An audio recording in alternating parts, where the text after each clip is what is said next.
Hai guys, bersama Bang Boy. Fakta yang terus mencengangkan ada di persidangan Nick Mir. Selama ini kita terkecoh, tertipu dengan suara audio rekaman. Ternyata videonya, di balik rekaman seolah-olah ada pemerasan. Pas di videonya terlihat, masa yang diperas malah tertawa-tawa. Apakah ini jebakan? Sudah mulai terungkap. Pelan demi pelan sudah mulai terungkap. Ya, ini tentang jebakan kah? Kita bahas langsung, ini dia. Ini guys, ya akhirnya netizen sudah mulai memahamin apa sebenarnya di balik kasus ini. Sampai buat postingan seperti ini. Kok jahat banget ya RG? Nggak nyangka pas lihat rekaman video saat dia teleponan sama Mail. Semua sudah direncanakan. Dan kalian tahu fakta di balik itu bukan dari NM. Ya, bukan dari NM video tersebut. Malah dari saksi ahli yang diundang oleh tim JPU. Makanya kita anugerahkan penghargaan kepada Permisi King, Hero of the Day. Yes, si botak tiba-tiba menjadi King. Sang pencetus ide. Rekaman Mufid merekam dibuka. Rekaman Mufid yang merekam istrinya lagi teleponan sama Mail dibuka. King, hormat King. Dua tangan ini King, hormat. Oke, seperti apa sih videonya? Dan hakim langsung gercep loh. Ini dia guys.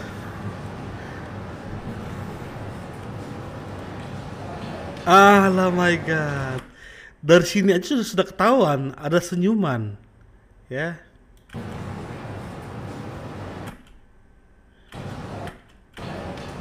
Nah itu dia ada senyuman di balik wajah si RG.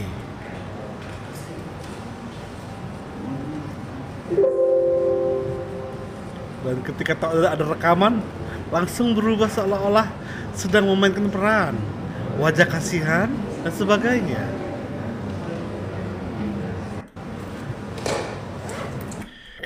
Ini langsung disikapi oleh hakim dengan, menurut Bang Boy ya, agak lebay sih ya respon hakim terhadap video itu. Kenapa? Karena ini membuktikan hakim itu enggak pengen ada kebenaran yang muncul. Itu poinnya. Enggak pengen ada kebenaran yang muncul. Yang maunya hakim adalah sesuai dengan pesanan dari si pelapor. Ini perkataan hakim. Karena kita juga mendapat surat dari korban ya, bahwa di situ ada disampaikan ada gambar-gambar atau video yang mungkin tidak seharusnya dilihat oleh umum, sehingga kita majelis yang belum melihat harus juga menjaga jangan sampai nanti ada video yang ternyata tidak seharusnya dilihat oleh umum. Bentar. Kok tiba-tiba si RG ngasih surat langsung cepet nyampe nya? Emang ngasih surat itu seperti apa? Ngasih surat by Gojek, langsung pengiriman instan, langsung dari rumah RG nyampe ke hakim. Si RG pasti nonton persidangan ini. Ketika ada saksi ahli ingin menampilkan video tersebut, RG tiba-tiba ingin mendesak, tolong jangan diputar videonya, audio aja diputarkan. Lalu cara menyampaikan RG lewat apa? Kata akhirnya lewat surat. Ada yang bilang lewat WhatsApp. Kalian lebih percaya mana? Lewat WhatsApp atau lewat surat? Ya kali ngasih surat, nulisnya lagi, nyari pena lagi, nyari kertas lagi, nyari perangko lagi, pesen Gojek lagi, perjalanan lagi. Sementara by WhatsApp, Hakim, Pak Hakim, jangan terlalu di apa kali pakai surat bahwa korban nggak mau ini ditayangin di depan umum. Lah, emang kenapa? Emang itu video syur? emang itu video bokep Pak Hakim? Ya, masalah nanti ada yang perlu kita lihat, nanti kita pindahkan bagiannya mana. Ya makanya kami jadi bingung kalau begini ya. Iya.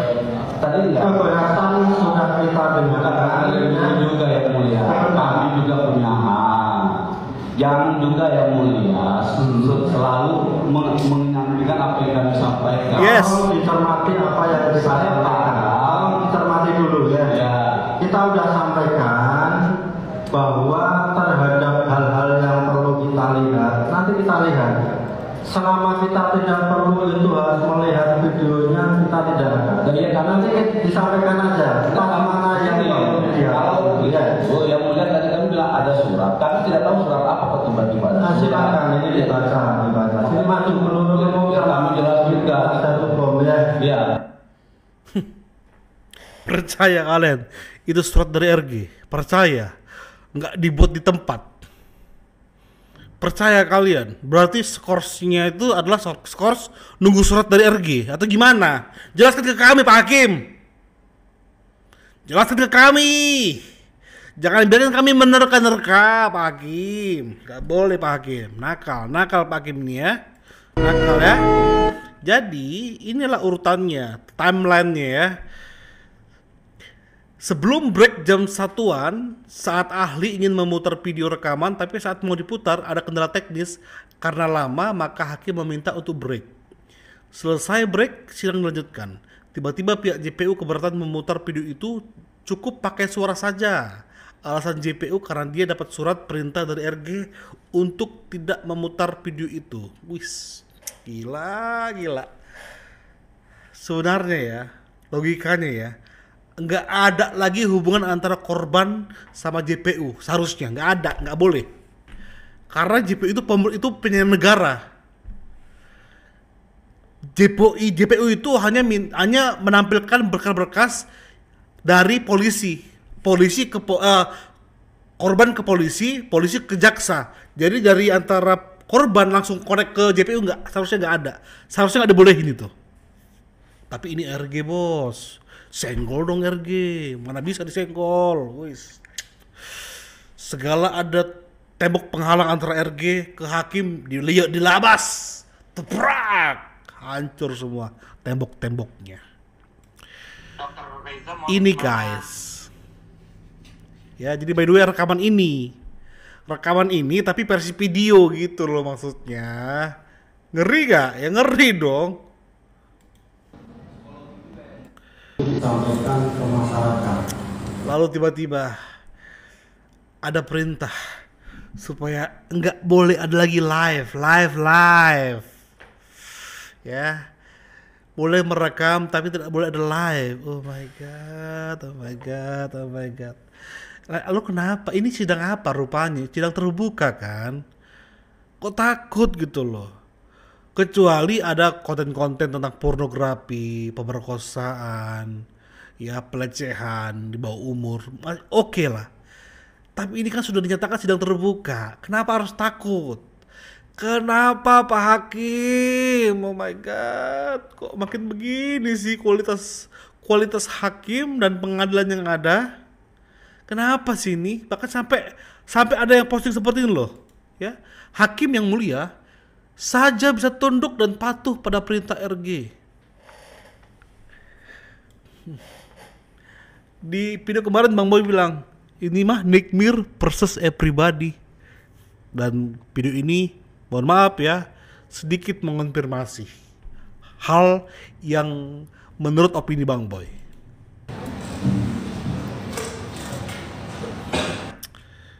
Nah ini dari Emma Waroka langsung buat kayak gini guys.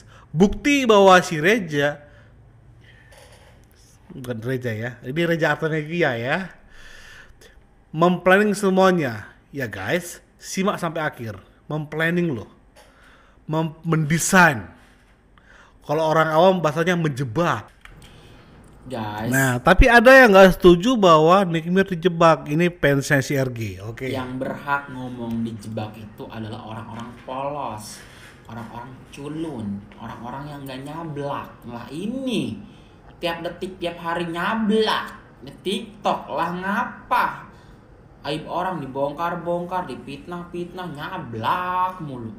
Kalau nih ya orang polos, orang baik tiba-tiba dijebak, percaya gue, orang nyablak, bukan dijebak, itu mah emang lu jahat, harus dilaporin karena lu kriminal. Nah, ngapa dijebak heboh banget kalau dijebak itu. Kamu misalkan kan ini pendapat si terdakwa adalah endorse, ya kan? Oke, endorsement lah. Kalau misalkan si terdakwa ini nggak error, nggak sinting, nggak gila, nggak giling, nggak gildes, setiap hari ngepromosiin, ngebagus-bagusin produknya Dr. Reza, terus tiba-tiba dilaporin, baru itu dijebak, ya kan? Kok gue udah ngebagus-bagusin produk lu, gue udah di endorse produk lu, tiba-tiba kok lu ngakunya nggak di endorse sih? Gue nggak tahu lu kenapa, lu ada masalah apa sama gue? Lah ini lah ngapa? Tiap hari ngejelek-jelekin orang tanpa sebab, tanpa akibat, tanpa tending aling-aling, ngorocos mulu, nyablak mulu. Mbak, ini Mbak apa sih ini? Kita sebutnya Mbak lah ya, karena letoy banget. Bedakan konteks ini dengan orang baik yang bisa dijebak. Bedakan, Mbak. Masalahnya, aku juga nggak setuju mengenai Nick Mir semua orang diserang, orang baik pun diserang. Tapi di case Nick Mir menyerang mafia skincare, Bang Boy setuju, harus dibantai memang. Nah, perihal kasus ini, Bang Boy sekali lagi nggak pernah sejalan sama Nick Mir. Tapi di kasus ini, bagi Bang Boy, Nick Mir sepertinya memang kena jebakan. Persidangannya terlalu dipaksakan untuk memenjarakan dia, dan itu adalah bukti. Makanya tonton dulu video tersebut, baru ngomong seperti ini. Perihal orang jahat, ketika dia ngomong dijebak itu nggak mungkin, ya ada juga, karena orang jahat tersebut sedang mengganggu bisnis orang yang lebih jahat lagi. Bisa aja dong, bisa aja. Jadi intinya apa? Jangan tampilkan bahwa dalam kasus ini ada penjebakan ya, Mbak ya. Lihat dari dua sisi dulu, sisi ini dan sisi ini, baru buat kesimpulan. Karena menurut Mbak berarti si RG itu nggak mafia skincare. Bagi Bang Boy, mafia skincare yang sedang diperangin saat-saat ini. Ya, jadi tolong ya Mbak ya, lebih smart lah. Lebih menarik Bang Boy mendengar sampai habis video ini, guys. Wah, parah ini cuy, parah. Aku mau kasih tahu kalian ya, kalau ternyata di sidang tadi ada part di mana yang tidak boleh media itu live. Ya, live-nya tidak boleh karena katanya ada beberapa kesaksian atau ada video-video yang tidak boleh dipublish. Ini pertanyaannya sekarang, emang di video itu isinya apa? Ada unsur kesusilaan atau ada ketelanjongan? Ada apa? Why? Hah? Ini yang aku herankan ini ya, kenapa si hakim menyetujui request atau permintaan dari si korban? Emang korban itu siapa? Kasus Sambo aja nggak ada seperti ini. Kasus Sambo aja siapa sih yang nggak kenal Sambo? Kasusnya mendunia. Tidak ada seperti ini, diperbolehkan live. Ini cuman kasus kayak gini. Ini ada apa cuy? Ada apa cuy? Berarti maksud abang bahwa si RG ini lebih hebat daripada Sambo? Teori yang bombastis ini. Tapi masuk akal ya. Sambo nggak mampu untuk mengintervensi, jangan live atau live silakan, nggak ada dia, karena dia tahu sehebat dia pun nggak mampu untuk melarang hakim. Nah tapi beda, ada orang di atas Sambo lagi yang mampu mengirim surat secara sekejap, bahkan mampu untuk menyetir bahwasanya sebelum surat gue nyampe, tolong jangan dimulai ya sidangnya ya, baca dulu surat gue, skor aja kalau perlu. Wow, tepuk tangan dong. Takutnya ya, Bang Boy takut kan di masa-masa ini kan lagi demo terus berlangsung kan, takutnya kalau rakyat melihat hakim yang seperti ini, takutnya aduh aku serem. Makanya sekarang ini udahlah, kerja bener aja deh para pemerintah. para hakim, para DPR, semua bekerja bener aja dulu. Mata masyarakat sedang memantau masalahnya ini, sedang melihat kinerja kalian. Itu yang membuat takutkan. Semoga hakim kembali bekerja sesuai tugasnya dengan dan ingin memperlihatkan kebenaran itu. Ingat ya, kebenaran itu. Oke, thank you. Bang Boy akan terus banyak hadir di channel ini. Support terus guys. Bye bye.